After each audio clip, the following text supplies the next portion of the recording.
Noticiario 1936. Los 150 días que cambiaron la historia de España.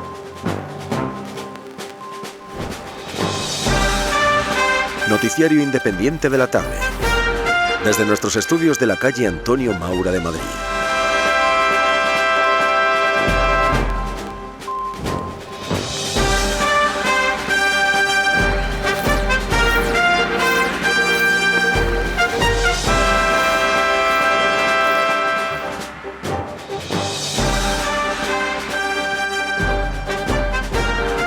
Buenas tardes, queridos oyentes de Radio Universal.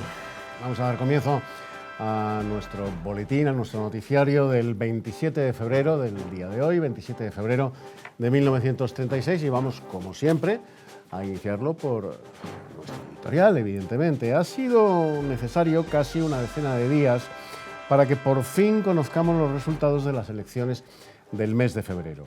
Pese a las denuncias sobre irregularidades en el voto y el recuento, la FEDA, con sus 94 escaños, es el partido con mayor número de representantes, mientras que los socialistas serían segundos con 85 escaños.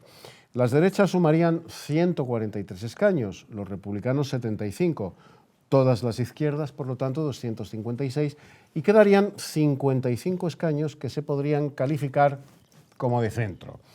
El diario El Debate ha señalado que el Frente Antirrevolucionario habría obtenido 200.000 votos más que el Frente Popular. La manipulación en el escrutinio ha incrementado el número de representantes socialistas, al igual que un sistema electoral pensado para beneficiar el voto urbano republicano. Con un reparto proporcional, las derechas habrían, sin duda de ningún género, ganado las elecciones. Y ahora, antes de iniciar el repaso a la actualidad nacional, vamos con una noticia de publicidad en Radio Universal. Retenga en su boca el encanto de la juventud con la crema dental Listerine. Como os decía, abrimos página de información nacional, la información nacional de hoy, 27 de febrero de 1936, aquí en Radio Universal. Solo el líder de Renovación Española, Antonio Goycoechea, votó en contra en la sesión de la Diputación Permanente de las Cortes de la aprobación del decreto que restablece el Estatuto de Autonomía de Cataluña y devuelve el poder a Lluís Companys. Los diputados a Cortes por Granada, entre los que se encuentran Francisco Herrera Oria, Natalio Rivas, Ramón Ruiz, Melchor de Almagro y Arauz y de Robles, han denunciado las maniobras fraudulentas de la izquierda derrotada en la provincia para impugnar los resultados, buscando que se anulen las actas de los diputados de la derecha. Los diputados recuerdan que la candidatura de las derechas obtuvo 50.000 votos más que la del Frente Popular. El orden público se ha visto gravemente alterado en lo que parece obedecer a una consigna de la izquierda contra los falangistas. En Santander se ha intentado asaltar su sede. En el barrio de Vallecas ha sido asesinado el obrero falangista José Rodríguez Santana. En Sevilla se ha producido un choque entre falangistas e izquierdistas. Hoy ha vuelto a salir en Murcia el diario La Verdad, tras el asalto e incendio que sufrió el periódico el pasado 20 de febrero, no siendo el primer ataque que el diario Católico ha sufrido desde la proclamación de la República, desde 1931. En Alicante, el diario Más, cuya maquinaria fue destrozada, no volverá a salir. Se ha decretado el cierre de todas las sedes de Falange Española en el país, aprovechando los enfrentamientos callejeros de estos días y culpando a la Falange de lo que ha sucedido. Este cierre se produce cuando desde las pasadas elecciones al menos han sido asesinados 6 falangistas y cerca de una docena han resultado heridos en todo el territorio nacional. Y ahora vamos con una nueva noticia de publicidad aquí en Radio Universal. No es solamente por su grato perfume varonil que el hombre debe usar los productos Varón Dandy para caballero. Es por asepsia, por higiene, por pulcritud. Siempre y únicamente Varón Dandy. Vamos ya con nuestra página de información internacional en este noticiero de Radio Universal. Y nos vamos hasta Suiza, porque en Ginebra se prepara la reunión del Comité de los 18, que se iniciará el lunes y que abordará la aplicación de las sanciones a Italia efectuadas por la Sociedad de Naciones con motivo de la guerra de Etiopía. En el campo de la actualidad, Hay que destacar también que se ha paralizado el rodaje de María de la O con Pastora Imperio por el ataque de apendicitis, como lo oyen, del actor Antonio Moreno. Vamos a escuchar un extracto.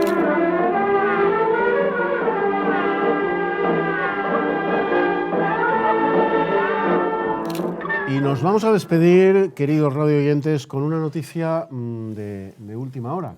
Una noticia que dice lo siguiente, se la contamos literalmente. En estos momentos se está celebrando el mitin de la UGT, del que mañana les informaremos.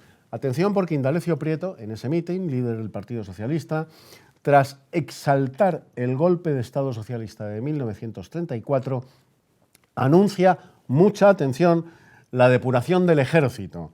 Hay que proceder con mano dura para hacer un ejército netamente republicano, ha dicho Indalecio Prieto. Hasta aquí nuestro tiempo de información en Radio Universal. Muchísimas gracias por su atención, queridos radioyentes, y hasta la próxima ocasión aquí en Radio Universal. Bueno, pues como hacemos cada día en Noticiario 1936, regresamos desde aquella época, desde 1936, al presente, 2019, siglo XXI. Y para analizar desde un punto de vista histórico, evidentemente, y darnos las claves del boletín informativo que les hemos facilitado hace unos minutos, está con nosotros nuevamente José Luis Orella. Él es profesor de Historia Contemporánea de la Universidad San Pablo CEO. Muy bienvenido, José Luis, nuevamente. Un placer, ya lo sabes, tenerte aquí con nosotros. Bueno, el periódico El Debate anunció que durante las elecciones de febrero del 36 se le habían hurtado 200.000 votos a la derecha.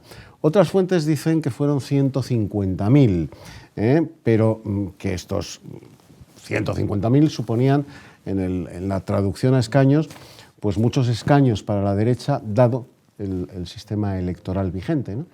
Ahí es, o sea, a nivel global nos pueden parecer muy poquitos, pero desde luego son fundamentales en el recorte de escaños, lo cual desde luego permitía que el Frente Popular, pues si estaban más o menos a la par en una sociedad partida, en este momento le diera ya una superioridad en votos y desde luego una mayoría parlamentaria para poder ejercer con su hegemonía un poco su discurso radical, ¿no? Mientras la derecha se le rebajaba lo suficiente para que quedase en una total impotencia parlamentaria, ¿no?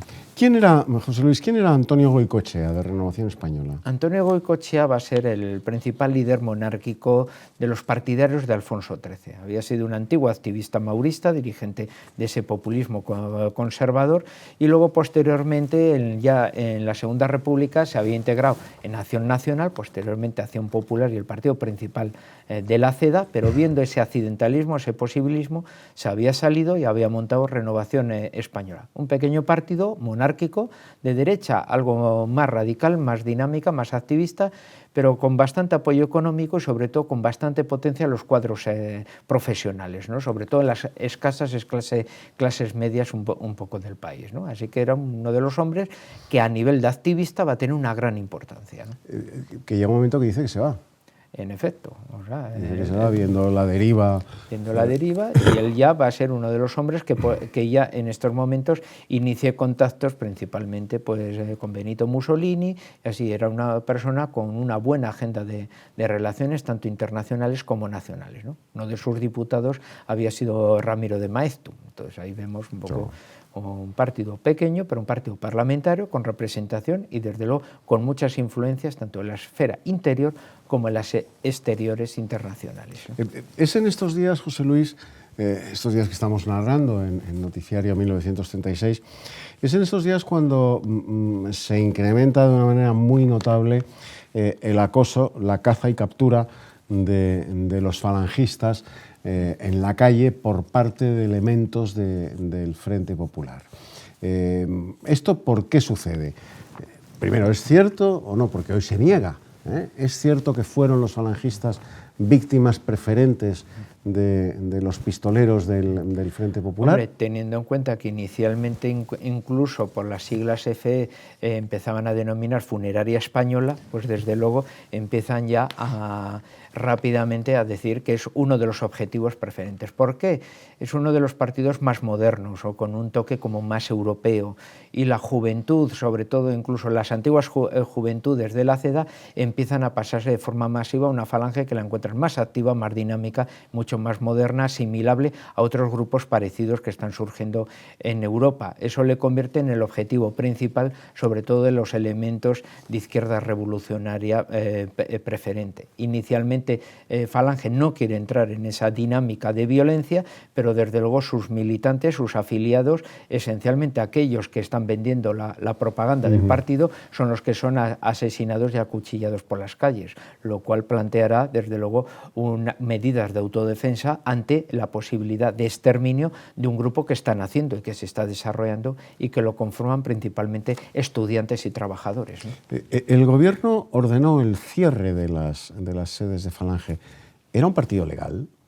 Había sido un partido ilegal hasta este momento, que van y lo ilegalizan, acusándole principalmente de tenencia ilícita de armas, cuando en aquella época todo el mundo tenía armas registradas, etcétera, y sobre todo de ser uno de los iniciadores de la violencia, cuando resulta que el falangismo inicialmente está siendo víctima casi de exterminio, de cacería de sus militantes, y empieza ya a responder a esos intentos de asesinatos con la misma moneda. Y entonces, como la autoridad del momento, desde luego, es partidaria y parcial en esa cacería, rápidamente elimina a uno de los partidos que se puede decir es más conocido a nivel mediático, pero está sufriendo principalmente gran parte de las bajas que está sufriendo ese mundo de la derecha. O sea, vamos a ver, querido José Luis Orella, para que les quede muy claro a nuestros televidentes.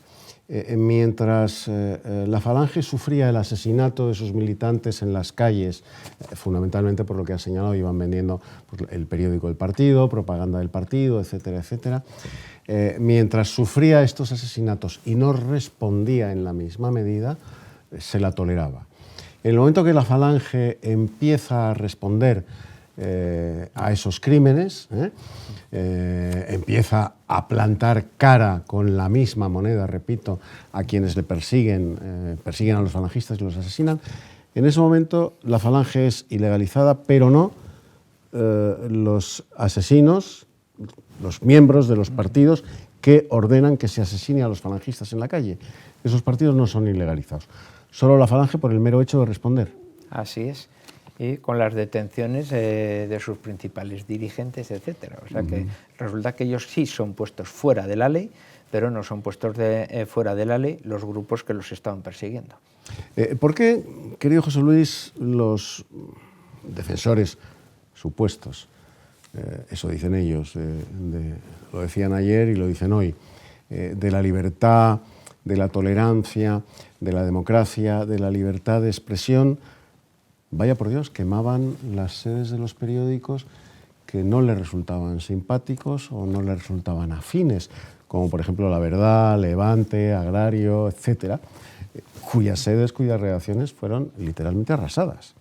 Así es, o sea, había una posibilidad de una democracia republicana, pero exclusivamente dentro de los marcos que se habían planteado desde el año 31 y más ya a partir ya del 36 con el Frente Popular, exclusivamente ya dentro de los valores de su propia coalición. Todo el que quedase fuera de ese tipo de valores, desde luego ya no era un buen republicano y no tenía derechos a formar parte de ese paraíso de la libertad que enmarcaba el programa del Frente Popular, ¿no? Es curioso cómo en nombre de la libertad de expresión, de la democracia y de la tolerancia, lo digo porque estamos en un medio de comunicación, se puede quemar un medio de comunicación en los años 30, un periódico evidentemente, que te resulta adverso, que no comulga con tus supuestos ideológicos. Es una visión muy robesperiana, en el sentido de por la libertad a usted le cortamos la cabeza. Sí, así es. Para terminar, José Luis Orella, ¿quién era Indalecio Prieto? Indalecio Prieto es un asturiano que se va a recriar en Bilbao, en ambientes liberales, y va a ir convirtiéndose a través de sus medios de comunicación en uno de los principales dirigentes del Partido Socialista. La principal particularidad va a ser es que va a tener una enorme rivalidad con Francisco Largo Caballero, el representante del discurso más revolucionario y extremista del Partido Socialista, mientras que él representaba más esa alma como más parlamentaria y esencialmente de alianza con los partidos republicanos. O sea, esa imagen, sobre todo, de constelación de frente, va a ser más imagen de Indalecio Prieto. Curiosamente, Indalecio Prieto, frente a Largo Caballero, siempre iniciará sus tendencias más a la amistad con el Partido Comunista y con otro tipo de formaciones frente a su enemigo radical dentro del partido. Pues muchísimas gracias a José Luis Orella, profesor de Historia Contemporánea de la Universidad CEU San Pablo, y a todos ustedes, queridos televidentes, hasta mañana. Ya saben que tienen esta cita ineludible con Noticiario 1936. Les esperamos. Adiós, amigos.